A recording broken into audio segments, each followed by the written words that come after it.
तो देखिए इस बार विधानसभा चुनाव में जब नामांकन दिए थे उम्मीद से ज़्यादा भीड़ थी, क्या कहना चाहेंगे इसको लेकर के? भाई जो 20 साल से शासन है उससे जनता उकता गई है, तंग आ गई है, वो बदलाव चाहता है। पहले क्या था कि उसके सामने विकल्प नहीं था, दो ही पार्टी थी, दो गठबंधन था। लालू जी के डर से ज़्यादातर लोग भाजपा जदयू को वोट देता था और भाजपा के डर से ज़्यादातर लोग जदयू और राजद को वोट देता था और इसी गठबंधन में लोग रहता था। लेकिन दोनों का जो चरित्र है उसमें कोई अंतर नहीं है। जब भी मौका लगा इनके मंत्री को, अफसर को, उसने जनता के पैसे पर डाका डाला, लूट किया। समाज का कोई ऐसा वर्ग नहीं बचा जो भ्रष्टाचार का शिकार नहीं हो, जो बगैर रिश्वत का थाना में शिकायत दर्ज करा दे, या कोई भी सरकारी योजना हो वो कोई अछूता नहीं था भ्रष्टाचार से। इनको मौका लगा, नीतीश जी के साथ तो तेजस्वी जी को भी मौका लगा 3.5 साल का, तो वो भी वही काम किए जो भाजपा वाले और जदयू वाले, भाजपा वाले किए थे। 15 साल पहले लालू जी को मौका मिला, राबड़ी जी को, तो उनके राज में तो जंगल राज था ही।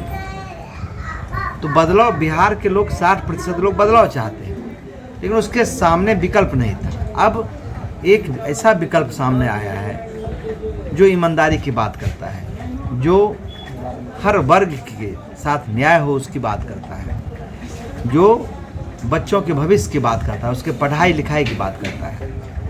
और इसके लिए प्रशांत किशोर जी 3 साल से अपना पूरा हड्डी गला लिए हैं। तो लोगों को एक विश्वास हुआ है कि एक आदमी जिसके पास सब कुछ है वो अपनी बात नहीं करता है। वो परिवारवाद सिर्फ लालू जी के यहाँ नहीं है, परिवारवाद भाजपा में ही उतना ही है, जदयू में ही उतना ही है। तो जब लोगों को लगा कि नहीं, प्रशांत किशोर जी अपनी बात नहीं करता है, अपने परिवार की बात नहीं करता है, अपनी जात की बात नहीं करता है, वो समाज की बात करता है, बिहार के बच्चों के भविष्य जो गर्त में डूब गया है उसकी बात करता है, उसको कैसे जीवन उसका बेहतर बने उसकी बात करता है, कैसे भ्रष्टाचार रुके, कैसे आम लोगों को सम्मान मिले, कैसे पलायन रुके, कैसे यहाँ रोजी रोजगार हो, उसकी बात करता है। और लोगों को विश्वास हो चला है।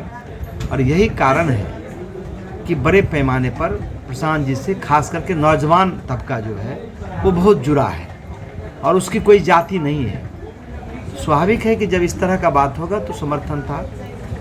और उनके पास चाहे भाजपा या जदयू हो, उनके पास कोई ऐसा काम नहीं है जो दावा कर सके कि समाज में हमने जातीय कटुता कम कर दिया, सांप्रदायिक तनाव कम कर दिया, पलायन को रोक दिया।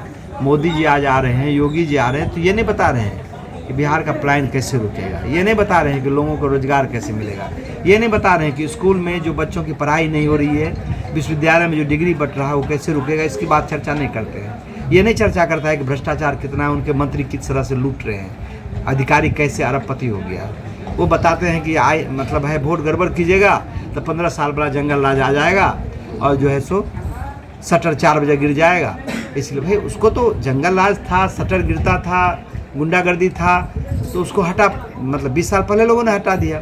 और लालू जी भी वही बात बोलते हैं, लालू जी में कोई अंतर नहीं है, क्योंकि लालू जी के बाद 3.5 साल तेजस्वी जी को मिला, तो वो दावा करते हैं भाई नौकरी दिए हैं, कोई ऐसा नौकरी नहीं दिए हैं। बिहार में कुल नौकरी 23 लाख ही है और 23 लाख में वो दावा करते हैं, जो दावा है बिल्कुल झूठ है। उनके पास कोई विजन नहीं है। वो कहते हैं माय बहन योजना है, अब कह दिया हर महिला को 2500 रुपया देंगे महीना। अब जोड़ लीजिए, इस राज्य में 6 करोड़ लोग हैं, 6 करोड़ लोग को यदि 2,500 रुपया देगा तो लगभग 1.5 लाख करोड़ से ऊपर का खर्चा आता है बजट का। बिहार सरकार का बजट कितना है? 3 लाख करोड़ का है। सिर्फ पेंशन में ही 1.5 लाख दे देगा। और आपको ये भी मालूम है कि योजना में मात्र 80 से 90 हज़ार करोड़ है, और जो है वेतन में, एस्टेब्लिशमेंट में अन्य खर्चा होता है। तो बिल्कुल झूठ है, जनता समझ रही है कि भाई इससे ये लोगों को ठग रहे हैं। दोनों जो गठबंधन है वो ठगबंधन है, इसलिए लोगों को विश्वास है जनस्वराज पर, इसलिए इतना बड़ा समर्थन लोगों को मिल रहा है।